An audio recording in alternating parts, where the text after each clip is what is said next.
Buenas tardes, vamos continuando ya dándole terminación a esta parte del módulo, a esta parte introductoria. Vamos continuando justamente retomando el tema del video anterior que tenía que ver con el valor tan importante que tiene pues justamente el cerebro, no nada más como asiento de la conciencia humana, sino pues también lamentablemente pues también como el generador o el sustrato biológico de lamentablemente pues algunas de las patologías de alta incidencia pues en el desarrollo del niño, no nada más del niño, también del adulto. Negar la influencia del cerebro pues sería pues realmente una necedad. El cerebro, independientemente de que asumamos una postura medioambientalista o conductista plena, pura, pues solo tendríamos que entender pues que finalmente el cerebro también tiene mucha influencia en la conducta del ser humano. Particularmente tendríamos que pues a continuación hablar acerca de algunos aspectos pues muy importantes en lo que es la parte del desarrollo neuropsicológico normal. Tenemos que entre los 0 y los 6 años de edad el ser humano, en este caso el niño, tiene la mayor capacidad de plasticidad neuronal. Esto le permite pues principalmente al niño pues justamente poder adquirir todos los aprendizajes esperados para su edad, desde los simples actos reflejos, lo que es el control de esfínteres, lo que es las primeras palabras, el control de la motricidad gruesa y fina posteriormente, el lenguaje obviamente, y a partir de allí pues obviamente aspectos mucho más especializados, más específicos, que solamente pueden ser posibles a través de lo que es la instrucción formal en un centro educativo. Pues finalmente, si vemos un poco esta cuestión de los 0 a los 6 años, pues resulta que coincide perfectamente con el inicio del kinder a los 3 años, la culminación de la educación preescolar y el inicio a la educación primaria. Por lo tanto, en este caso, pues independientemente de que asumamos, repito, una postura biologicista o una postura medioambientalista, la realidad es que en un ser humano las dos convergen justamente en un mismo punto, que es esto, la capacidad de aprendizaje. Lógicamente, a menor edad tenga el niño o a menor edad tenga el sujeto, pues mayor va a ser esta capacidad neuronal. Ahora, tendríamos que ver que esta plasticidad neuronal sigue presente en el desarrollo madurativo del ser humano. Va a alcanzar su tope máximo a partir de la segunda década de la vida, es decir, los 20 años de edad, que coincide pues también con la culminación de la adolescencia y el inicio de la etapa adulta joven. Es decir, nuestro cerebro finalmente va a alcanzar su pico madurativo a esa edad. Por lo tanto, pues lógicamente esto tiene algunas implicaciones, por ejemplo, en lo que es la conducta, el comportamiento social, esa clásica y tan característica rebelión del adolescente, pues podríamos entenderlo justamente como una manifestación, pues nos guste o no asumirlo, de la madurez biológica que tiene el adolescente. Aunque, pues también obviamente con el cambio atribuido pues justamente a las cuestiones hormonales, el cerebro del adolescente va a empezar a aumentar su capacidad y pues va a estar en condiciones de empezar a procesar información de una manera mucho más eficiente, pero también más madura, más adaptativa y más racional. De ahí que muchas veces pues justamente los adolescentes entran en conflicto a veces pues muy marcado con sus padres de familia. Y en lo general pues básicamente con cualquier persona, maestros incluidos, y pues lógicamente la sociedad. Sin embargo, en este punto quiero comentar o enfatizar un asunto: que no todos los adolescentes por fuerzas van a presentar siempre este problema de ¿cómo decirlo?, de rebeldía. De hecho, es hasta cierto punto un mito que ciertamente pues como tal tiende a desfavorecer a los adolescentes. Sin embargo, hay que entender que pues finalmente el desarrollo humano puede ser de muy diferentes maneras. Algunos adolescentes pues ciertamente no presentan ningún tipo de problemática durante esta etapa. Otros posiblemente sí. Lamentablemente a veces también una característica muy humana en ese sentido va a ser la de generalización. Y a veces pues generalizamos justamente la conducta del adolescente, la que tengan algunos adolescentes la generalizamos, perdón, a todos los demás. Y bueno, de los 20 años hasta la muerte, ¿qué es lo que pasa? Bueno, que finalmente esa plasticidad neuronal que nos permite el aprendizaje, que nos permite un funcionamiento cognitivo a nivel superior, pues lógicamente va iniciando un proceso paulatino de involución. ¿Qué significa esto?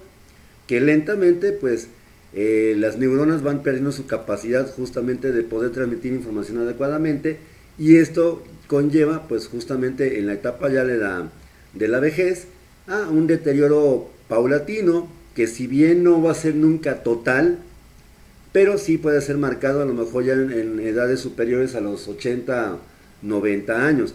Sin embargo, como siempre hay excepciones muy honrosas a la regla. Hay personas que a lo mejor ya son longevas y pues muestran todavía cierta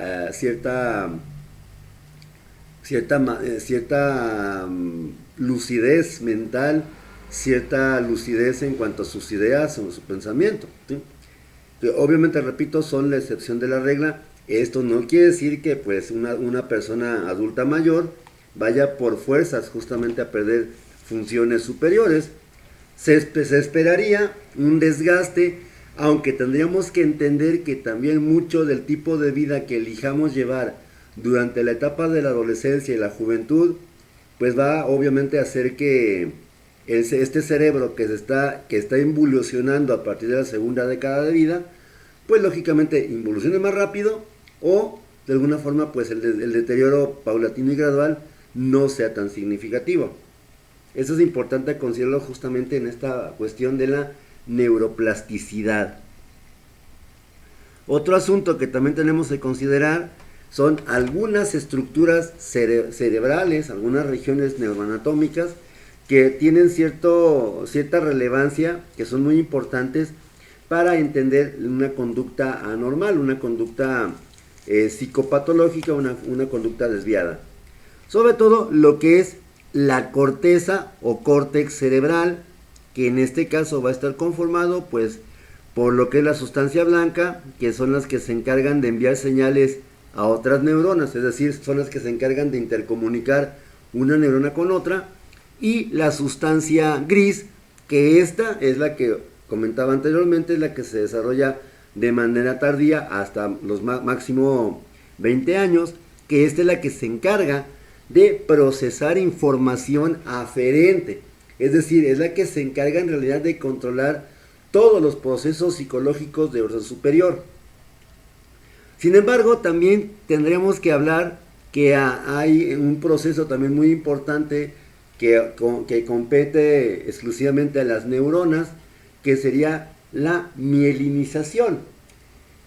Esta vara de mielina, este forro, por así decirlo, de mielina, pues va a permitir que las neuronas trabajen de manera más específica, justamente facilitando esta vara de mielina la conducción nerviosa, que no es otra cosa más que la conducción de impulsos eléctricos a través de las neuronas, mediatizados por los neurotransmisores. Y en ese sentido, entonces, la mielinización pues fundamentalmente va a ser una parte muy importante, ya que es la que nos va a permitir justamente a nuestro cerebro, sobre todo en particular a la sustancia blanca, lograr esa intercomunicación, esa interrelación de neurona con neurona. Un ejemplo que recurrentemente pongo para entender un poco esta función tan importante de la mielinización, pues es algo así como un cable de algún aparato eléctrico. Si nuestro cable está intacto y tiene obviamente pues el forro de plástico que se requiere para que obviamente pues no haya una descarga, pues todo pasa normalmente. Pero ¿qué ocurre cuando a lo mejor en nuestro aparato electrónico o en el cable de nuestro aparato electrónico está pelado el cable o está cortado, pues lógicamente va a haber una descarga eléctrica, incluso puede ser peligroso pues para la integridad pues física de la persona. Algo así, algo similar pasa justamente con esta vara de mielina, que en este caso la analogía sería que la vara de mielina es ese recubrimiento plástico que tiene la neurona que le permite justamente que el flujo no se vea interrumpido. Y también, lógicamente, va a ser muy importante la conexión interhemisférica que tiene que ver o que se encarga justamente del cuerpo calloso, repito, ¿sí? Un lapsus, hablando de justamente conexiones interneuronales. Muchas veces, por ejemplo, los lapsus son pequeños errorcitos, pequeños fallos, que si bien Sigmund Freud los atribuyó justamente a cuestiones inconscientes, pues en realidad son pequeñas fallas justamente en la transmisión de información. En este caso, el cuerpo calloso,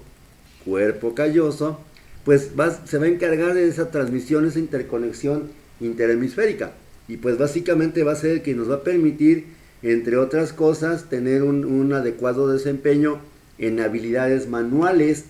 La escritura, por ejemplo, nos va a permitir, por ejemplo, también tocar un instrumento musical. Ya lo sabemos, que incluso de cultura general, pues que nuestro cerebro está lateralizado, el hemisferio derecho controla el izquierdo y el izquierdo al derecho. Y generalmente muchas personas tenemos un hemisferio dominante o un lado dominante. Esto es relevante sobre todo porque cuando abordemos justamente el tema de los problemas de aprendizaje con énfasis en la lectoescritura y en el lenguaje y en el cálculo, pues a veces se piensa que un niño que tiene dislexia es porque no quiere tal vez aprender, porque es burro, porque a lo mejor quiere pues frustrar a la mamá, o sea, le tiene poca paciencia. Y en ese sentido no hay nada más falso que esto.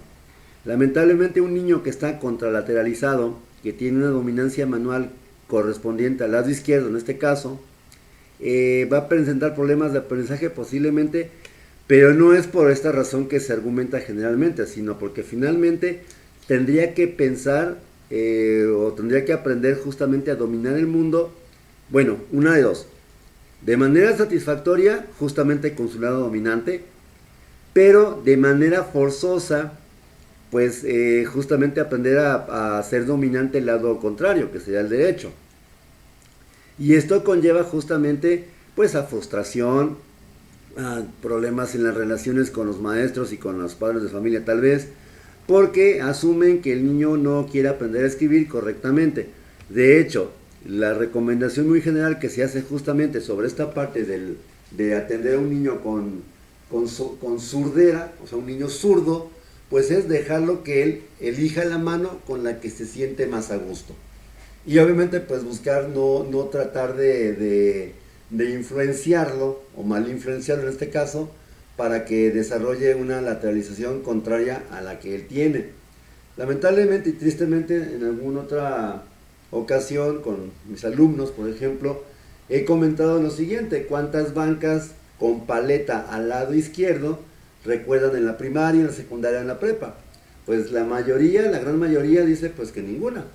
Y en realidad no hay casi paletas, o sea, no hay butacas en las escuelas públicas, primarias, secundarias, es más, ni siquiera en los colegios, donde hay una paleta que esté hecha justamente para un niño zurdo. Repito, el niño zurdo tendría que aprender a escribir justamente con la mano contraria a la dominante, ¿sí? Y esto pues obviamente le puede generar pues algunas complicaciones a nivel conductual y a nivel interrelacional. Otros aspectos que también son importantes destacar, hablando igual, continuando con esta dinámica de mencionar algunos parámetros neuroanatómicos, sería el lóbulo frontal y la corteza, particularmente la corteza prefrontal, que en este caso se encarga de albergar en ella o de controlar y manipular lo que son las funciones superiores pensamiento, lenguaje, voluntad sobre todo, y algo muy importante, la atención compleja, la supervisión y control y regulación de la propia conducta, el control emocional y lógicamente el control conductual.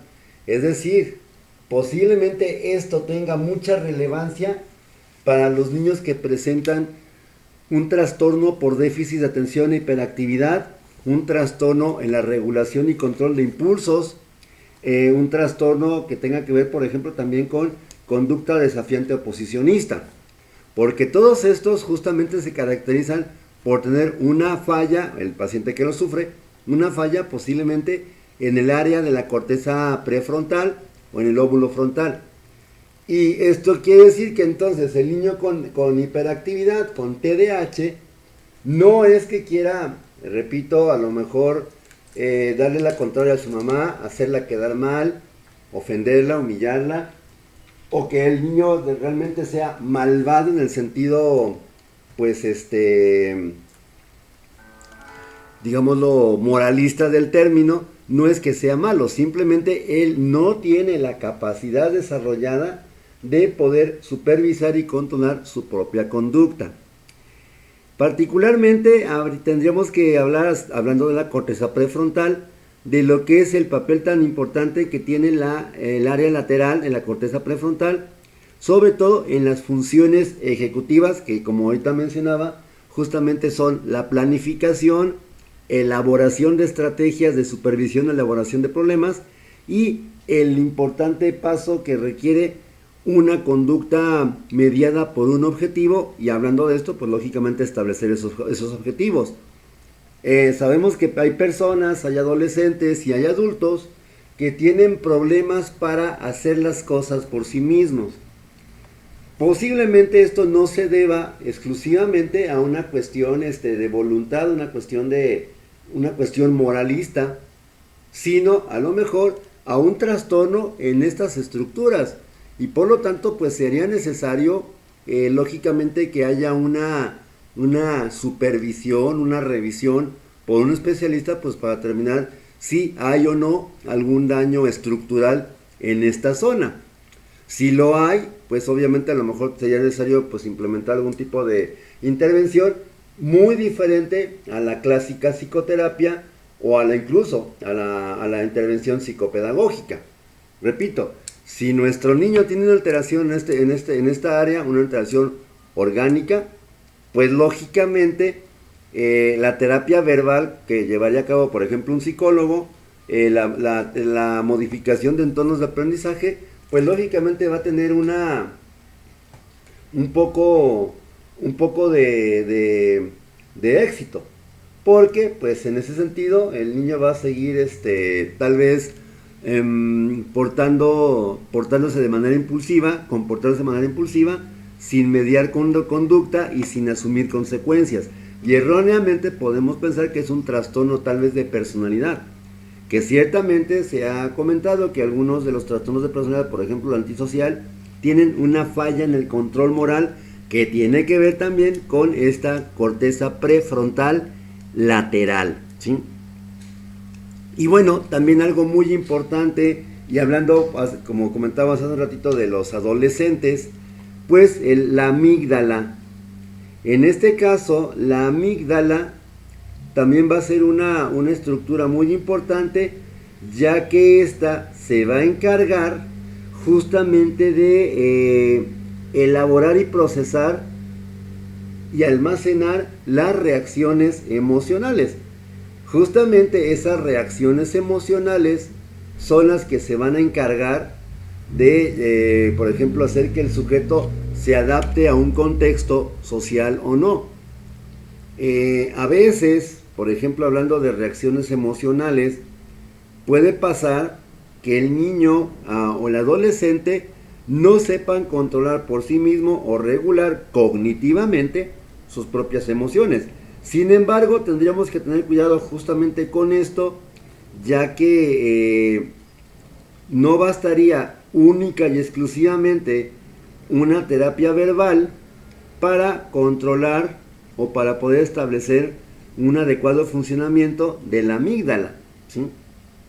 Vamos, por más que se le diga al adolescente que tiene que calmarse, que tiene que administrar sus propias reacciones emocionales, pues lamentablemente no va a saber hacerlo.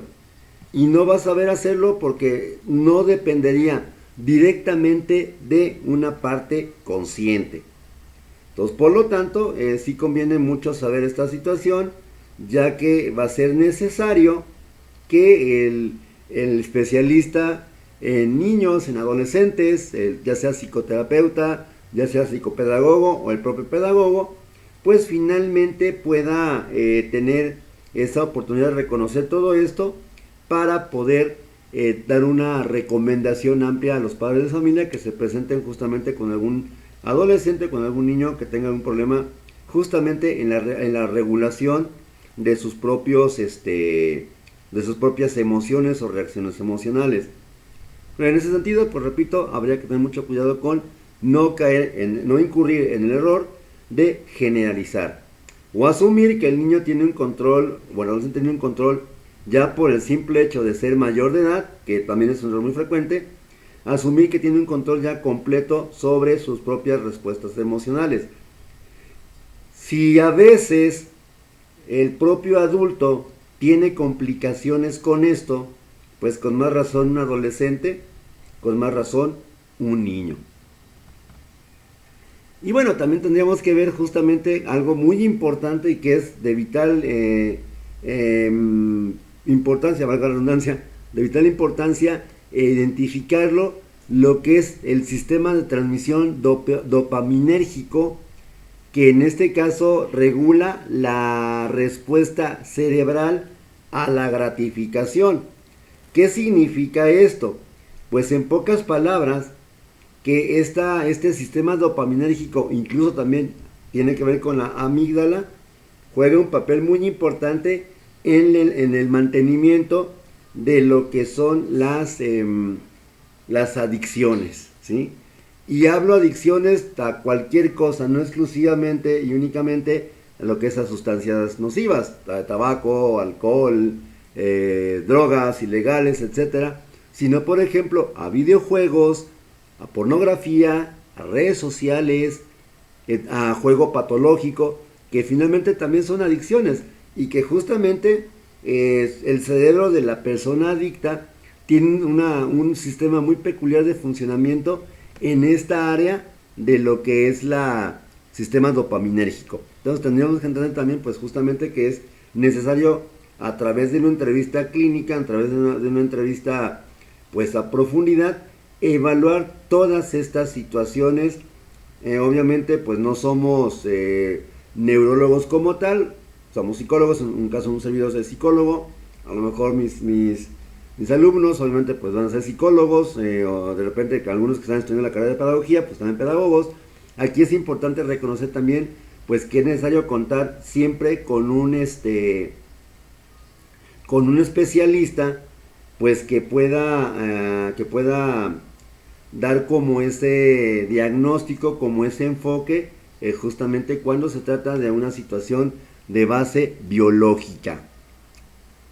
A continuación, pues también tendríamos que ver que justamente va a ser muy importante, por lo tanto, hablando de lo anterior, dos partes muy, muy necesarias, muy indispensables para lograr una conducta adaptada al medio, que en este caso es el desarrollo emocional, que como decíamos se trata del control del lóbulo prefrontal sobre la amígdala y estructuras asociadas. ¿Por qué esto? Porque justamente esta estructura o este desarrollo emocional va a permitir la regulación de la propia conducta y sobre todo pues también la supervisión de lo que estoy haciendo, ¿sí? Podríamos asumir que un adolescente pues apenas está madurando justamente esta estructura y por lo tanto pues dice el dicho muy conocido, pues no le podemos pedir peras literalmente al lomo, ¿cómo se llama? Ay, se me fue el nombre del árbol. Bueno, no, al olmo, perdón, al olmo. No le podemos pedir peras al olmo porque a lo mejor el adolescente no es que no quiera, ¿cómo se llama? No es que no quiera portarse bien o no es que no pueda, o es que quiera estar siempre de mal humor. Simplemente no lo puede regular, ¿sí? porque a lo mejor tiene afectada alguna estructura justamente del sistema regulatorio del desarrollo emocional. Y también de la misma manera tendríamos que considerar la importancia de la evolución biológica de la conducta heteroagresiva y autoagresiva. Cuando hablamos justamente de la conducta heteroagresiva, nos referimos a toda aquella conducta que está justamente dirigida hacia el exterior, que reacciona justamente ante la percepción de algún tipo de, pues ya sea de amenaza o ya sea de malestar o de violación o transgresión a una norma.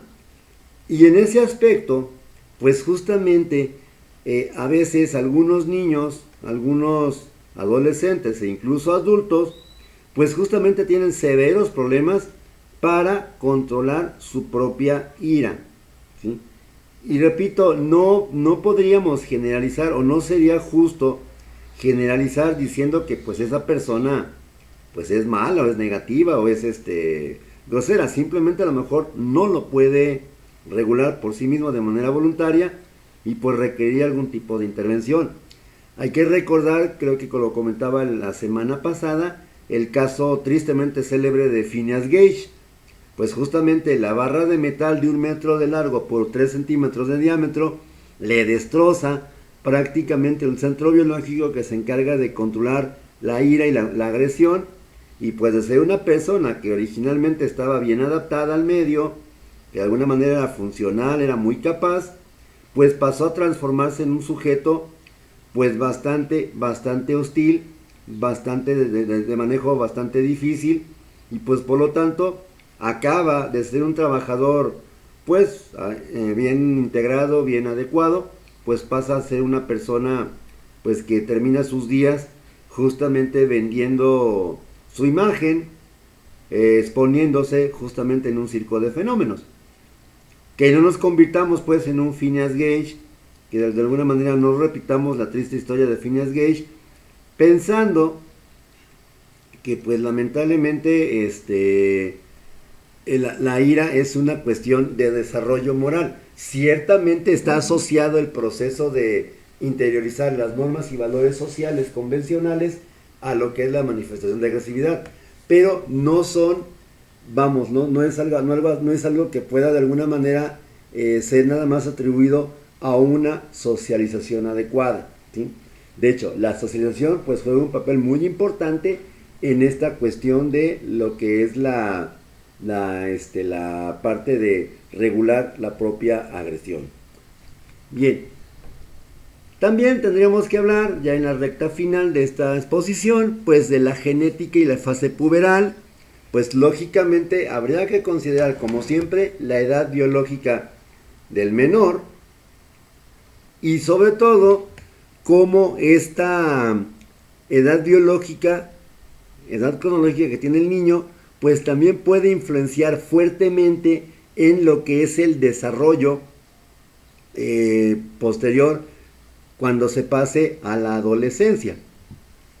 En ese aspecto pues debemos de considerar justamente que cuando se activa el sistema neuroendocrino, pues el adolescente, bueno en este caso el puber más bien, el puber va a experimentar una serie de cambios que van desde lo radical, dramático, exagerado, hasta pues prácticamente una situación que a veces incluso para muchas familias genera pues problemas, genera conflictos en las relaciones, incluso pues terminación de las relaciones adolescente-adulto.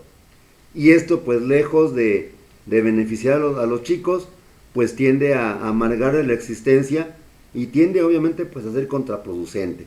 Tendríamos que considerar justamente también esta cuestión de la activación del sistema neuroendocrino como responsable de mucho de la conducta emocional del adolescente, que por ejemplo va a llevar justamente a lo que es mayor sensibilidad a estímulos emocionales. A lo mejor de repente le digo hola en una forma golpeada y pues a lo mejor el chico o la chica puede llegar a sentirse incómodos o sentirse poco poco aceptados, poco queridos.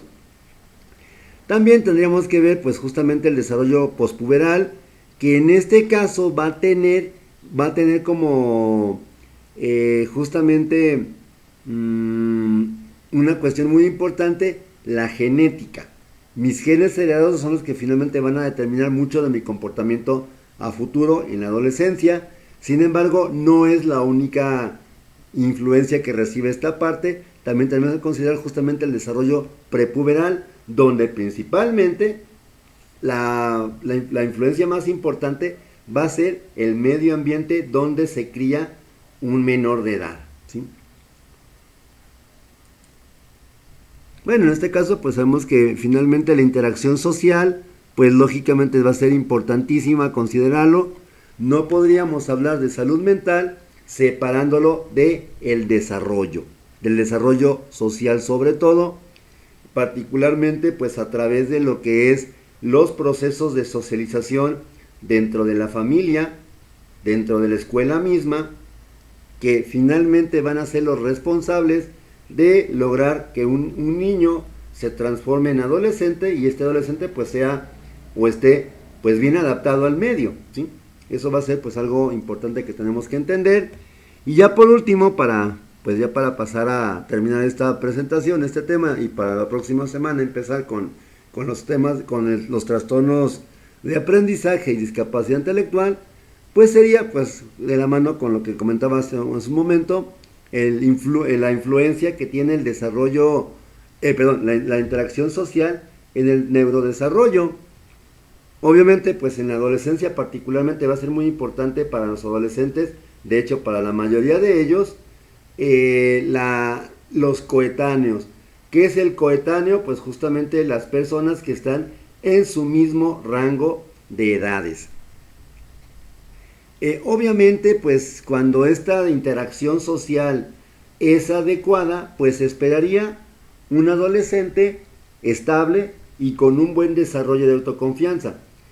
Tristemente, ojalá y fuera la norma o lo general, lamentablemente no siempre funciona así.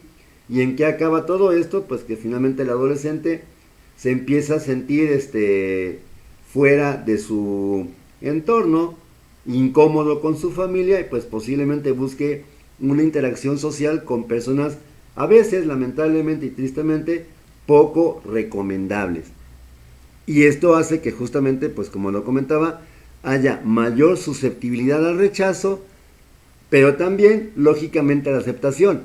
Y es por eso que lamentablemente a veces, ok, en mi familia no me entienden, en mi familia no me quieren, no me comprenden, mis amigos sí, aunque esa aceptación de la que habla la diapositiva, pues sea no del todo honesta o no, pues no adecuada, ¿sí? Y bueno, en este caso, cuando se activa justamente esta cuestión del rechazo, puede haber una reducción en algunos casos de la actividad prefrontal, lo cual haría que el adolescente pues lamentablemente tienda a lo mejor a un comportamiento violento, un comportamiento vandálico, y justamente lo va a justificar pues a través de esta situación de que es que así como el mundo me rechazó, yo voy a rechazar al mundo, yo voy a herir al mundo. Sería pues lógicamente aquí un adolescente dolido, un adolescente que lamentablemente pues no encontró su lugar en la familia, que se supone debía de protegerlo y cuidarlo, y pues va a buscar justamente, por así decirlo simbólicamente, una venganza en el exterior. Bien, pues con esto terminamos esta parte introductoria del módulo de psicopatología en el aprendizaje. Posteriormente estaremos continuando ya con los temas más específicos, ahora sí ya con las patologías. Espero que este video sea de su interés, de su agrado. Cualquier duda, comentario, pues como siempre a través de redes sociales, WhatsApp, correo electrónico o a través de la plataforma de Classroom. Por mi parte es todo, un saludo y nos vemos en un próximo video.